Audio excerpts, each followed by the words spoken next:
एकाच मांडवात दोन जुळ्या बहिणींशी विवाह करणं या नवरदेवाचा अंगलट आलेला आहे। या नवरदेवाने दोन जुळ्या बहिणीशी लग्न केलं। ही गोष्ट वाऱ्यासारखी सोशल मीडियावरती पसरली।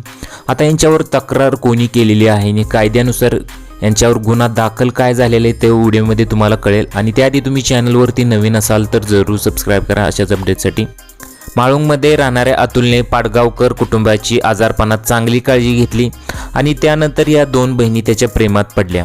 ही स्टोरी सर्वांना माहीत असेल, पण आता भारतीय दंड संहिता 1860च्या 494 कलमानुसार अकलूज पोलीस ठाण्यात NCR दाखल केलेला आहे। या प्रकरणी माळेवाडील येथील राहुल फुले यांनी पोलिसात याबाबतची तक्रार दाखल केली होती। त्यानंतर पोलिसांनी कारवाईला सुरुवात केलेली आहे। आता कारवाई कितपत होऊ शकते हा सुद्धा प्रश्न आहे।